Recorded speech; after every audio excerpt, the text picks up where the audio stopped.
एक लड़का और एक लड़की दोनों मिलके एक साथ रिलेशनशिप में रहने के बाद एक समुद्र के किनारे एंगेजमेंट करते हैं, लेकिन ये एंगेजमेंट वो रियल लाइफ में नहीं बल्कि एक गेम वर्ल्ड ऑफ वारक्राफ्ट में कर रहे थे। और ये डिजिटल एज रिलेशनशिप की एक सच्चाई है। आजकल लोग सिर्फ डेटिंग एप्स पर नहीं बल्कि ऑनलाइन गेम्स तक में अपने पार्टनर से मिल रहे हैं। और ये सिर्फ डेवलप देश में नहीं हो रहा है बल्कि इंडिया में भी एक कपल जो कि BGMI में मिले थे उन्होंने शादी करी। इसे सेलिब्रेट करते हुए क्राफ्टन ने अपनी ऑफिशियल इंस्टाग्राम पर एक वीडियो भी अपलोड करी जहाँ पर इस पूरी शादी को इन गेम में सेलिब्रेट करा गया। ये चीज हमें टाइम के साथ हुए रिलेशनशिप एवोल्यूशन को दिखाता है। अगर हम 19th सेंचुरी की बात करें तो उस टाइम रिलेशनशिप बहुत अलग होते थे। कम्युनिकेट करने के लिए इतने सारे ऑप्शन लोगों के पास नहीं थे। या तो मिल के बात कर सकते थे और लॉन्ग डिस्टेंस रिलेशनशिप में सबसे ज्यादा एफिशिएंट तरीका था लेटर्स का, लेकिन वो इतने ज्यादा फास्ट नहीं होते थे। लोगों को महीनों वेट करना पड़ता था लेटर के लिए। और तब अदर जेंडर को एक्सप्लोर करना भी इतना आसान नहीं था। लोगों को अपने पार्टनर अपने आसपास किसी फैमिली फंक्शन या किसी पब्लिक इवेंट पर मिलते थे और उस वक्त लड़कियों से एक्सपेक्टेशन भी बहुत कम होती थी। 19th सेंचुरी में वुमन से बस इतना एक्सपेक्ट किया जाता था कि वो अपना ज्यादातर टाइम घर में बिताएं, कुकिंग करें, बच्चों को पाले पोसे, साफ सफाई करें। और इन सब एक्सपेक्टेशन की वजह से 19th सेंचुरी से पहले वुमन को मैन की तरह एजुकेशन अपॉर्चुनिटी नहीं मिलती थी, क्योंकि तब माना जाता था एट द एंड उन्हें घर ही संभालना है। और 19th सेंचुरी में वुमन के साथ बहुत से डिस्क्रिमिनेशन भी होते थे। वुमन के पास बहुत से राइट नहीं होते थे। They not owned property, they not work outside the home, they not have legal right to children. और इसी वजह से वो अपने हस्बैंड्स पर डिपेंड होती थी। लेकिन वक्त चलता रहा और दुनिया डिजिटलाइज हो गई और अब वो ये सब कर सकती हैं। इनफैक्ट आजकल लड़कियां लड़कों की बराबरी भी कर सकती हैं और आजकल लोग ऑनलाइन ही मिल जाते हैं। Almost 40% hetero and 60% same sex couple आज ऑनलाइन मिलते हैं। और ऐसा हुआ है टिंडर, बम्बल जैसे ऐप की वजह से। इन ऐप की वजह से पहले जहां ऑपोजिट जेंडर को एक्सप्लोर करना मुश्किल था, आजकल ये सब बहुत आसान हो चुका है। इंस्टाग्राम, फेसबुक जैसे सोशल मीडिया और टिंडर, बम्बल जैसे डेटिंग ऐप्स की वजह से। डेटिंग ऐप्स में तो आप अपने हिसाब से फिल्टर सिलेक्ट करके ऑपोजिट जेंडर को एक्सप्लोर कर सकते हो। और सब जानते हैं जब कोई चीज आसानी से अवेलेबल हो जाए तो उस चीज की ज्यादा वैल्यू नहीं रहती। पहले लोगों को अपने मैच मिलने मुश्किल थे, लेकिन अब ये बहुत आसान हो चुका है, तो इसलिए लोगों को रिलेशनशिप की ज्यादा वैल्यू नहीं रही। किसी एक से कमिटेड होने के बाद भी लोग बैकअप पार्टनर रखते हैं। एक रिसर्च के अकॉर्डिंग 50% वुमन रिलेशनशिप में होते हुए भी बैकअप पार्टनर रखती हैं। पहले रिलेशनशिप को सोसाइटी, पर्सनल एक्सपीरियंस और रिलीजन शेप करते थे, लेकिन आजकल ये काम Instagram, Facebook, web series, movies करती हैं।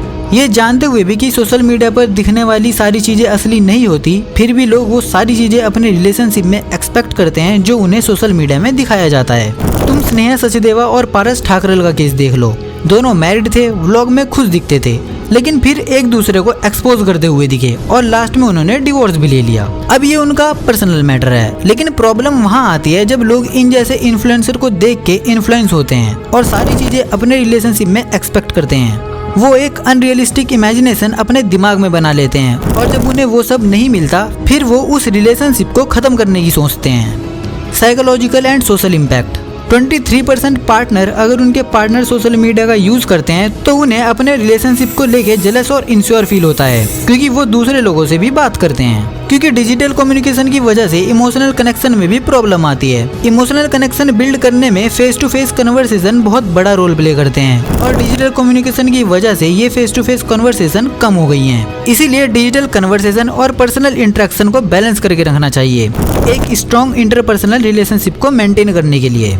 ऑनलाइन कम्युनिकेशन के और भी ड्रॉबैक हैं, जैसे कई बार मैसेज को गलत समझ लिया जाता है। ऑनलाइन कम्युनिकेशन पर ज्यादा डिपेंड होने पर इन पर्सन इंटरेक्शन रिड्यूस हो जाते हैं और फास्ट रिप्लाई की एक्सपेक्टेशन की वजह से अगर रिप्लाई लेट आते हैं तो मिसअंडरस्टैंडिंग और कम्युनिकेशन ब्रेकडाउन होने के चांस होते हैं। Long distance relationship. पहले लोग डिस्टेंस रिलेशनशिप में बात करने के लिए लेटर का यूज करते थे, लेकिन डिजिटल एज में स्मार्टफोन की वजह से बात करना बहुत आसान हो गया है। साथ ही वीडियो कॉल और फोटो शेयरिंग फीचर की वजह से लॉन्ग डिस्टेंस रिलेशनशिप मैनेज करना बहुत आसान बन चुका है। अब लोग आसानी से एक दूसरे से कनेक्टेड रह सकते हैं, लेकिन ये टेक्नोलॉजी अपने साथ प्रॉब्लम भी लाती है। अब क्योंकि किसी से कम्युनिकेट करना बहुत आसान हो चुका है, इसलिए पार्टनर एक दूसरे को लेके थोड़ा इनसिक्योर भी रहते हैं और इस इनसिक्योरिटी की वजह से ट्रस्ट इशू पैदा होते हैं और इन ट्रस्ट इशू की वजह से एक पार्टनर दूसरे पार्टनर की सारी डिटेल के बारे में जानना चाहता है, जिससे रिलेशनशिप में सफोकेटिंग एटमॉस्फेयर बन जाता है। क्योंकि सबको आजकल रिलेशनशिप में फ्रीडम तो चाहिए और इसी फ्रीडम की वजह से रिलेशनशिप में कुछ ट्रेंड बन चुके हैं, जैसे सिचुएशनशिप,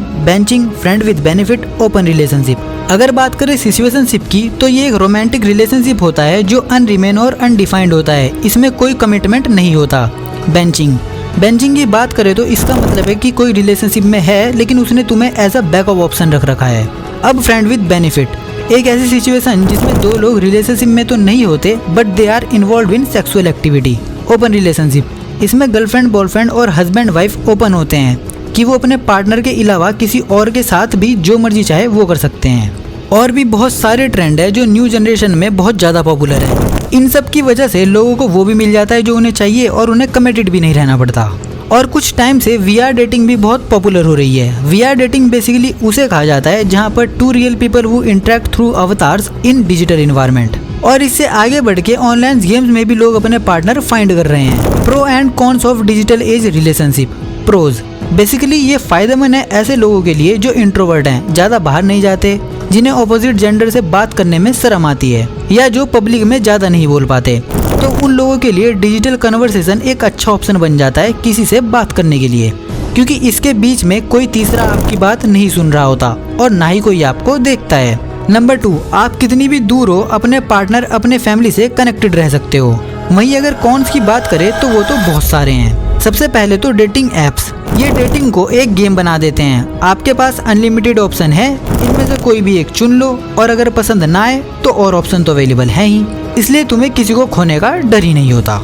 और लोग रिलेशनशिप में होने के बाद भी बेटर ऑप्शन फाइंड करते रहते हैं because now it's become easy because of dating apps. और डिजिटल एज में ऑनलाइन कम्युनिकेशन की वजह से इमोशनल कनेक्शन इतने अच्छे से नहीं बन पाते, बट एक्सपेक्टेशन बहुत हाई होती है बिकॉज ऑफ सोशल मीडिया। पर इनके सॉल्यूशन क्या है? Number 1, use technology consciously. इन डेटिंग एप्स पर फिल्टर यूज करने से ऑथेंटिसिटी रिड्यूस होती है, इसलिए अपने पार्टनर को कॉन्शियसली ढूंढो। इसके लिए तुम CRD को यूज कर सकते हो। इसका मतलब होता है कॉन्शियस रिलेशनशिप डिजाइन।